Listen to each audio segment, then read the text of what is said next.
उहाँ देशको प्रधानमन्त्री, उहाँले रातारात भारतीय गुप्तचर प्रमुखलाई बोलाएर, सामन्तलाई बोलाएर उहाँले राति 12 बजे देशको शिर निहुर्ने गरेर संसारमा कुनै पनि देशको प्रधानमन्त्रीले गर्न नहुने काम गरेर उहाँले त्यहाँ के साउथी गर्नुभयो भन्ने कुरा अहिलेसम्म गोप्य छ। त्यसको उहाँले कुनै संस्थाको जानकारी गराउनु भएन। हामीले पार्टीमा माग गर्यौँ, संसदको समितिमा माग गर्यौँ, तर उहाँले भन्नु भएन। त्यसको साथसाथै उहाँले परराष्ट्र मन्त्रीलाई अमेरिका पठाउनुभयो। अमेरिका पठाएर नेपालका परराष्ट्र मन्त्रीले अमेरिकाको परराष्ट्र मन्त्रीलाई भेटेर के न काम गर्यो। यो उचाइमा पुग्यो। उहाँहरूले एउटा शब्द भन्नुहुन्छ जहिले पनि जनतालाई झुक्क्याउने गरी, सम्बन्ध उचाइमा पुग्यो।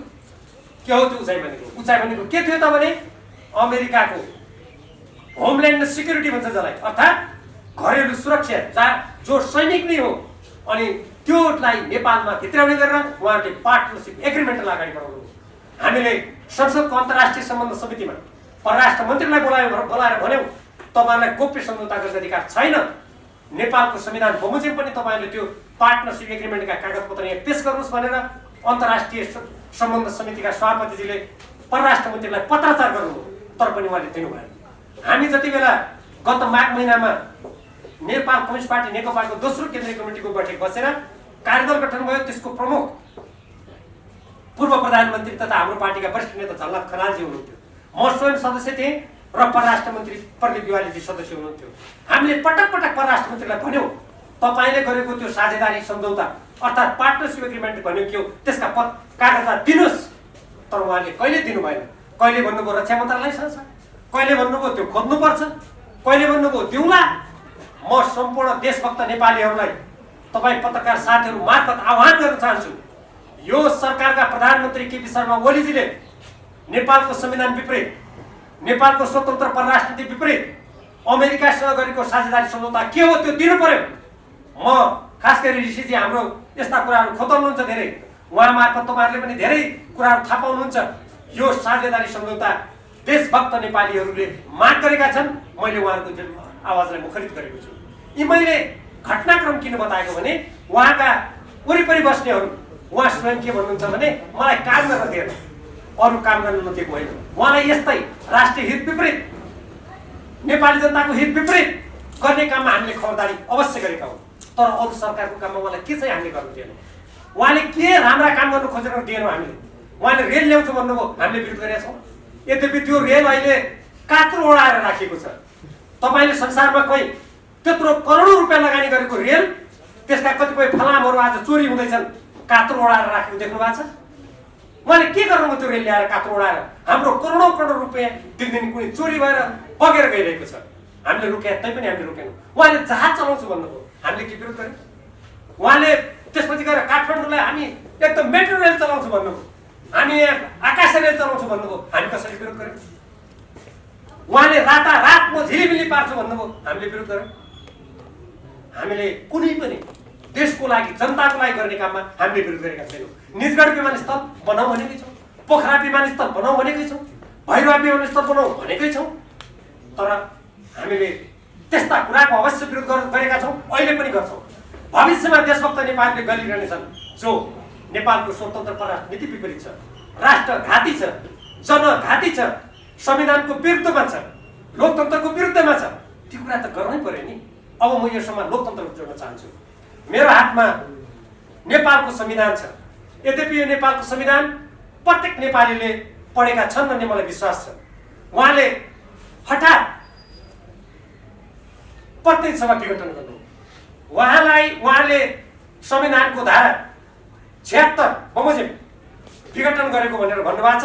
धारा 85 पनि उहाँले उल्लेख गर्नुभएको छ।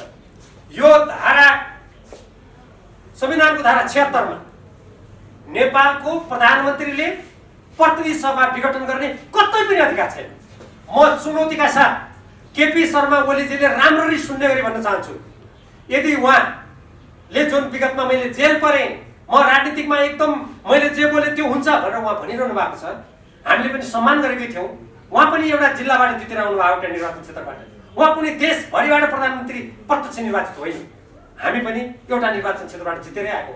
अझ उहाँले त एउटा अब हारिन्छ कि भनेर अर्को कुनै पार्टीसँग साँठगाँठ गरेर जसलाई उहाँले विगतमा प्रतिक्रियावादी भन्ने गर्नुहुन्थ्यो, उहाँले उम्मेदवार बनाएर आफ्नो जित सुनिश्चित गर्नुभएको थियो।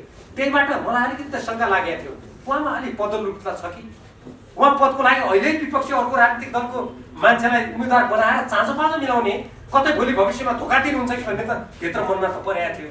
तर यति हदसम्म, यति गैरजिम्मेवार काम, यति संविधान विरोधी, नेपाली जनताको जनमत विरोधी काम उहाँले गरिहाल्नु होला भन्ने कुरा कल्पना गरिएको थिएन।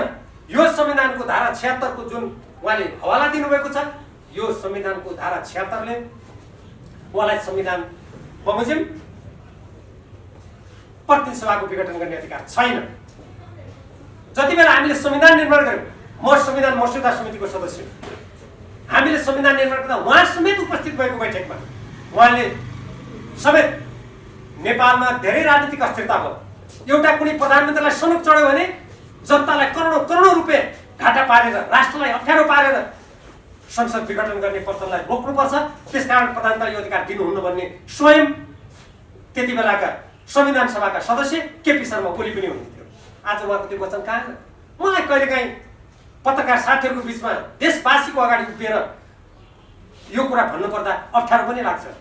त्यही संविधान सभाका अध्यक्ष जस्ता भएका व्यक्ति, त्यही संविधान सभामा मस्यौदामा रहेका कतिपय व्यक्तिहरू जसले मलाई उहाँका अभिलेखहरू यदि सुरक्षित राखेको छन् भने, यदि कतै त्यसका वृत्तचित्रहरू राखेका छन् भने त्यहाँ बोलेको कुरा तपाईहरु हेर्न सक्नुहुन्छ खोजेर। उहाँहरूले भन्नुभएको थियो यो राजनीतिक अस्थिर अवस्थालाई समाप्त गर्नको लागि अब नेपालको कुनै पनि प्रधानमन्त्रीले संसद भङ्ग गर्न सक्दैन, प्रतिनिधि सभा भङ्ग गर्न सक्दैन। उहाँहरूका ती वचनहरू के सजिलै परिवर्तन भएर गइसके कि उहाँहरू अवसरवादको बाटोमा लाग्यो कि गुटको स्वार्थले आँखा बन्द भएर उहाँहरू देश देख्न छोड्नुभयो, समाज देख्न छोड्नुभयो, जनता देख्न छोड्नुभयो र अन्तर्राष्ट्रिय जगतले के होला के भन्ला भन्ने लाज घिन पचाएर आफ्नो निहित स्वार्थको लागि आज राष्ट्रलाई सङ्कटतर्फ धकेल्नुभयो भन्ने प्रश्न उठ्छ। अर्को कुरा, एक त नेपालको संविधानको धारा 85 को जुन उहाँले उल्लेख गर्नुभएको छ, 85 को त सन्दर्भै छैन र यो 76 संविधानको धारा 76 मा के व्यवस्था छ भने जबसम्म संसदमा वैकल्पिक व्यवस्था हुन्छ, जबसम्म प्रधानमन्त्री बन्ने सम्भावना हुन्छ, तबसम्म प्रधानमन्त्री विघटन गर्न पाउँदैन। उदाहरणको लागि जो निर्वाचन भयो, निर्वाचनमा मान्नुहोस् कुनै दलले बहुमत ल्याएन, बहुमत नल्याउने अवस्थामा त्यसपछि सबैभन्दा ठुलो दललाई त्यो अधिकार चाहिन्छ। त्यो पनि नसक्ने अवस्था भयो भने संयुक्त कुनै दल या कुनै व्यक्ति जसले त्यो बहुमत प्राप्त गर्न सक्छ, निज प्रधानमन्त्री हुन सक्छ। त्यो पनि भएन भने मात्रै सरकार बन्ने कुनै पनि सम्भावना भएन भने मात्रै त्यो विघटन हुन्छ। कल्पना यो संविधानमा गरिएको छ र यो संविधानले यो लेख्दा यसमा हस्ताक्षर गर्ने व्यक्ति केपी शर्मा ओली पनि हुनुहुन्थ्यो। हुन त यस्तो झुट बोल्ने प्रधानमन्त्रीलाई, ढाँट्ने प्रधानमन्त्रीलाई हुन त यस्तो कानुनले के गर्ला र किन मैले झुट र ढाँटको कुरा गरेको भने हाम्रो थाई कमिटीको बैठक बालवाटारमा बसिरहेको थियो 1 गते पुस। त्यही दिन हामीले उहाँले हठात संविधानको अर्को प्रावधान, संवैधानिक परिषदको प्रावधानमाथि हमला गरेर उहाँले अचानक अन्त फेरि त्यसलाई संशोधन गर्न विधेयक ल्याउनु। जुन प्रकारको उहाँको विधेयक गत वैशाख 8 गते स्वयं उहाँले फिर्ता लिनुभएको थियो।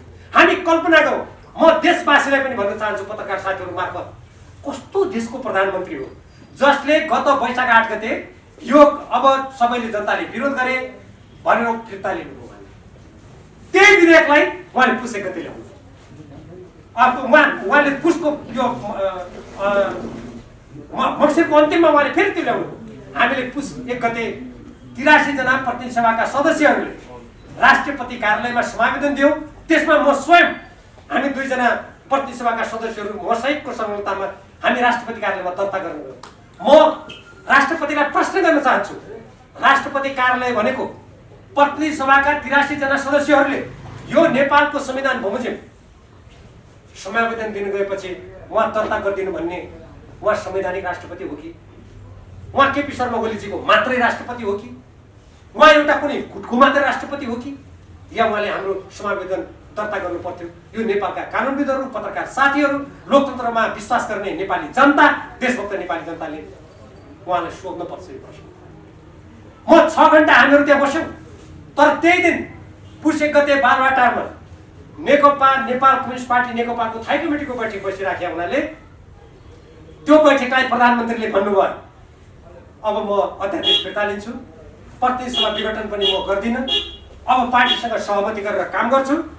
त्यसकारण तपाईहरुले त्यहाँ दुईजना जो हाम्रो थाई कमिटीका सदस्य प्रतिनिधि सभाका सदस्य जानु भएको छ उहाँहरूलाई फिर्ता बोलाउनु पर्यो भन्नु उहाँले भन्नुभयो। उहाँले मलाई समेत फोन गर्नुभयो तपाईँ फिर्ता हुनुहोस् भनेर।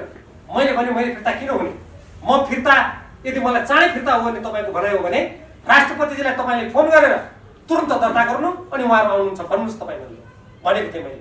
उहाँले कसको इजाजतले तपाईँ जानुभयो भन्नुभयो अनि मैले भने यो जनताको इजाजतले। तपाईँले कसको इजाजतले यो अध्यादेशले आउनु हो, त्यही संविधानको इजाजतले आएको हो भने मैले। तर पछि थाई कमिटीमा उहाँले वचनबद्ध त्यत्रो थाई कमिटीमा र उहाँका वरिपरि बस्ने जसका उहाँका गुटका बनेका केही साथीहरू जो हिजो संविधान सभामा समेत हुनुहुन्थ्यो उहाँहरूले त्यो थाई कमिटीको बैठकमा अब अध्यादेश प्रधानमन्त्री फिर्ता लिनुहुन्छ, प्रतिनिधि सभा विघटन हुन्न भन्ने कुरा सर्वसम्मतले निर्णय गरेपछि अनि त्यो कुरा हामीलाई बालुवाटारबाट हाम्रा पार्टीका अध्यक्षले हामीलाई भनेपछि हामी त्यहाँबाट फर्किएका हौँ। अब म प्रश्न गर्न चाहन्छु र म पत्रकार साथीहरू मार्फत उहाँलाई पनि सोध्न चाहन्छु, म नेपाली जनतालाई न्याय गर्नुको लागि आह्वान पनि गर्न चाहन्छु। अनि कस्तो देशको प्रधानमन्त्री हो त्यत्रो बैठकमा निर्णय गरेको विपरीत उहाँले प्रतिनिधि सभा भङ्ग गर्नु। देशलाई हाँक्छु, म देशको नेता हो, म सत्य निष्ठासँग काम गर्नेछु भनेर यो संविधानलाई साँच्चै राखेर प्रतिज्ञा गर्ने मान्छेहरूको बोली यस्तै हुन्छ, यस्तै झुट बोल्छन्, यस्तै ढाँट छल बोल्छन्। उहाँको मैले एउटा भाषण सुने, ढाँट गर्ने, छल कपट गर्ने। म विनम्रतासँग सोध्न चाहन्छु, जो व्यक्तिले केन्द्रीय कमिटीमा दिएको वचन गरेको निर्णयलाई उल्लङ्घन गरेर जसले प्रतिनिधि सभा विघटन गर्छ त्योभन्दा जाली अरू कोही हुन सक्छ दुनियाँमा? म जनतालाई छुट्याउनुको लागि आह्वान गर्न चाहन्छु। अर्को यसै सन्दर्भमा म यो अपानी 5 देखाइरहेको छु तपाईँलाई। यो भदौ 26 गते नेपाल कम्युनिस्ट पार्टी नेकपाको थाई कमिटीले निर्णय गरिसकेपछि यहाँहरूले क्यामेराको फोकस लगाउनुहुन्छ भने फोकस लगाउनुको लागि म अनुरोध गर्छु। यहाँ तपाईँ देख्नुहुन्छ केपी शर्मा ओली अध्यक्षको हस्ताक्षर छ, यतापट्टि पुष्पकमल दाहाल प्रचण्डको हस्ताक्षर छ। तपाईहरुले टेलिभिजन क्यामेरालाई अलिकति यसमा केन्द्रित गर्नुभयो भने तपाईँ हस्ताक्षर देख्न सक्नुहुन्छ। संसारको कुनै पनि इमानदार नेता, जनताप्रति उत्तरदायी, यो दलीय व्यवस्थामा पार्टीप्रति उत्तरदायी, संसदप्रति उत्तरदायी व्यक्तिले आफैले गरेको हस्ताक्षर विरुद्धमा जान सक्छ? राजनीतिमा नैतिकताको धेरै ठुलो अर्थ हुन्छ। नेपाली जनताले हामीलाई जुन बेला नाकाबन्दी थियो त्यो नाकाबन्दीमा उभिएको हुनाले त्यति बेला उहाँको मन्त्री परिषदमा म पनि रक्षा मन्त्री प्रधानमन्त्री थिएँ, अरू ठुल्ठुला नेताहरू पनि हुनुहुन्थ्यो। हाम्रो संयुक्त प्रयासबाट हामीले नाकाबन्दीको सामना गर्यौँ, हट्यो। जनताले हामीले मत दिए, भरोसा गरे। तर आज जब बहुमत प्राप्त भयो निर्वाचनको घोषणापत्रको कुनै अर्थ छैन। मैले जे गरेँ मलाई लाग्छ जङ्गबहादुर राणाले पनि त्यस्तो गरेन, जसले जङ्गे पिलर खडा गरेको थियो, जसले बेलायतमा धेरै नेपालबाट कोसिल लिएर जाँदा बेलायतले धेरै दिनु खोज्दा म त्यसरी सबै चिज सोहोरेर जाने मान्छे होइन भन्यो भनेर इतिहासमा लेखिएको छ। अर्थात् जङ्गबहादुर पनि कतिपय कुराहरूमा मैले जे गरेँ त्यतै गरेँ भन्ने कुरामा अलिक कमै रहेछ। अनि यस्तो हस्ताक्षर गरेको कुराको विरुद्धमा उहाँले, म यसमा तपाईँहरूलाई एउटा कुरा पढेर सुनाउन चाहन्छु। अलिकति मैले यो धेरै संवेदनशील कुरा छ। हामीले भदौ 26 गते त्योभन्दा अगाडि जुन कार्यदल गठन भएको थियो, म त्यो कार्यदलको सदस्य थिएँ। हामीले सहमति गऱ्यौँ अबोपरान्त उहाँ दुईटै पदमा बस्नुहोस् भनेर हामीले पार्टीको अन्तर्विरोधको समाधान गऱ्यौँ। एउटा नागरिकको लागि देशको प्रधानमन्त्री र एउटा पार्टी सदस्यको लागि पार्टीको अध्यक्षभन्दा ठुलो पद के छ? उहाँ भन्नुहुन्छ, केही साथीहरू तृप्त हुनु भएन। म उहाँलाई प्रश्न गर्न चाहन्छु, उहाँले पार्टी अध्यक्ष र प्रधानमन्त्री हुँदाहुँदै नेपालको कम्युनिस्ट पार्टीको भविष्यलाई अन्धकारतिर धकेल्ने गरी, राष्ट्रको भविष्यलाई खेलवाड गर्ने गरी उहाँले त्यो प्रधानमन्त्री र अध्यक्षभन्दा ठुलो पद खोजेको के हो? अतृप्त त उहाँ देखिनुहुन्छ। किनभने उहाँले जनताले चुनेको प्रतिनिधि सभालाई विघटन गरिदिनु भयो। हामी प्रतिनिधि सभाका सदस्यहरूको 5 वर्षसम्म जनताको सेवा गर्न पाउने अधिकारलाई खोज्नुभयो। त्योभन्दा महत्त्वपूर्ण खतरनाक कुरा, आज कोरोना विषाणुको संक्रमणबाट देश आक्रान्त छ। कयौं मानिसहरू दिनदिनै संक्रमित भइरहेका छन्। कति मान्छेहरू औषधि नपाएर मरिरहेका छन्।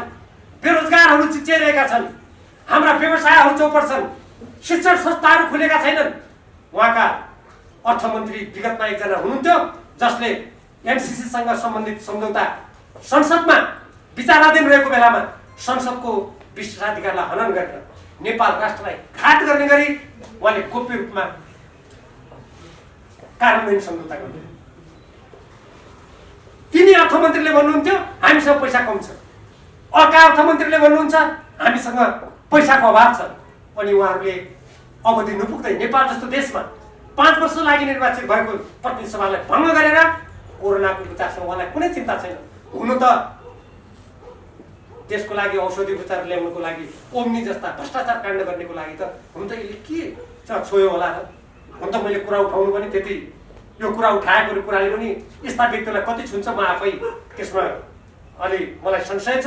तर पनि हामी नेपालले भन्नुपर्छ कोरोनाको यस्तो महामारी भएको बेलामा देशको अर्थतन्त्रमा समस्या परेको बेलामा अनि प्रधानमन्त्रीले अर्बौं रुपियाँ खर्च गर्ने गरी हठात वैशाख महिनामा चुनाव गर्न यो कुन देशको हित गर्न खोजेको, कसको इसारामा काम गर्न खोजेको?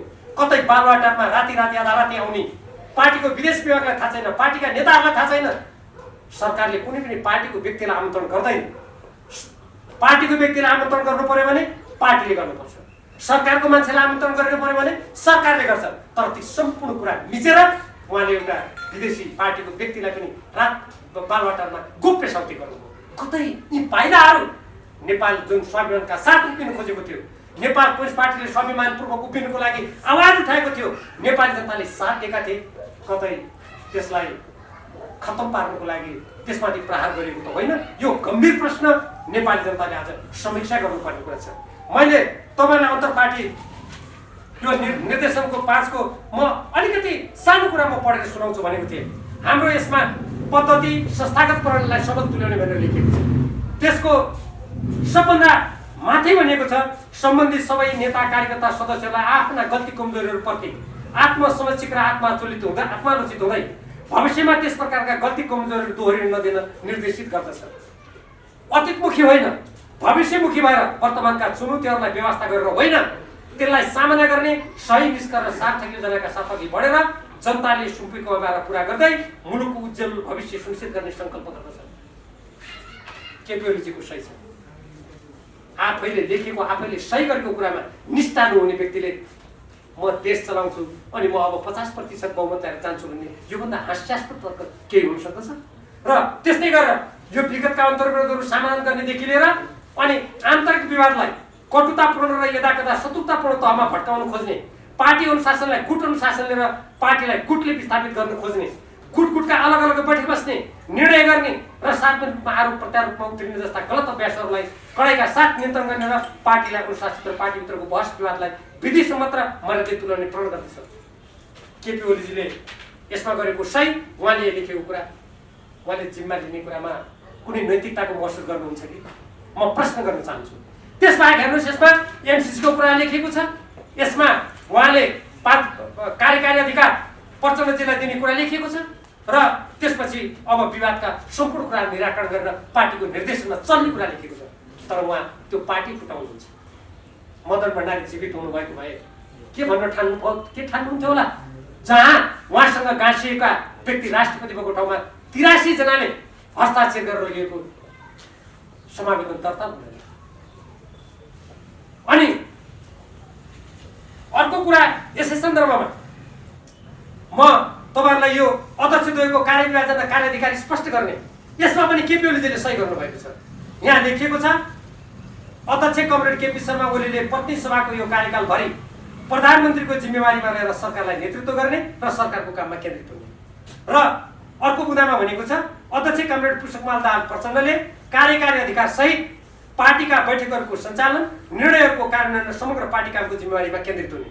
अर्को बुँदामा छ अध्यक्ष द्वयले पार्टी र सरकार बीचको आपसी सम्बन्धलाई संस्थागत रूपमा अघि बढाउन समन्वय गर्ने, सामूहिक नेतृत्व तथा व्यक्तिगत जिम्मेवारीको संस्थागत प्रणाली अवलम्बन गरेर सबल तुल्याउने। अनि केपी शर्मा ओलीजी अरूलाई अनुशासनहीन अराजक भन्नुहुन्छ।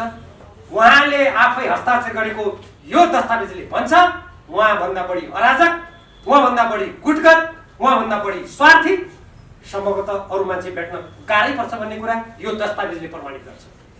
मैले त्यसरी यो दस्तावेज भने यो नेपाल कम्युनिस्ट पार्टीको विधान हो। अब उहाँ भन्नुहुन्छ म आधिकारिक हो।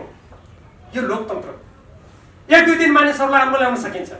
ढाँट्न सकिन्छ के तथ्य कुरामा सधैँ पर्दा हाल्न सकिन्छ? म तपाईँहरूलाई यो नेपाल कम्युनिस्ट पार्टी नेकपाको विधानको धारा 60 यो पछि संशोधन भएर यो अलिकति तलमाथि परेको पनि हुन सक्दछ। त्यो चाहिँ मैले यसको जुन छापिएको प्रतिबाट अहिले मैले तपाईँहरूलाई पढेर सुनाउन खोज्दैछु। बैठकहरू नियमित हुनुपर्छ भन्ने धारा हुन सकेको छ।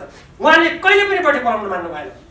गत वैशाख 8 गते जब उहाँले संवैधानिक अध्यादेश सम्बन्धी संवैधानिक परिषद सम्बन्धी अध्यादेशबाट संशोधन गर्नु खोज्नुभयो कानुन, हामी 20 जना थाई कमिटीका सदस्यहरूले लिखित रूपमा उहाँलाई बैठकको लागि आग्रह गर्यौँ, उहाँले मान्नु भएन।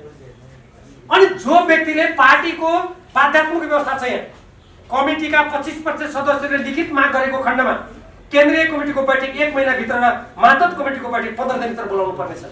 अनि यस्तो नमान्ने व्यक्ति, यति अनुशासनहीन, यति अमर्यादित व्यक्तिको हातमा सरकार परेपछि यस्तो सङ्कट नआएर के हुन्छ? एउटा कुरा। दोस्रो, म तपाईँहरूलाई उहाँहरू भन्नुहुन्छ यो हामीसँग केही सदस्य, उहाँहरूसँग 29% पनि सदस्य छैन केन्द्रीय कमिटीका। हामीले भर्खरै केन्द्रीय कमिटीको बैठक सम्पन्न गरेको तेस्रो बैठक, जसमा अत्यधिक ठुलो सङ्ख्यामा निर्वाचनमा आएको मात्र पहिलोचोटि हामीले निवेदन दिन जाँदा त्यसमा 287 जनाको हस्ताक्षर छ। हाम्रो यहाँ पछि त्यसमा थपिएको सङ्ख्या त 325 बढी छ। अब पार्टीको विधानको धारा 60 मा लेखिएको छ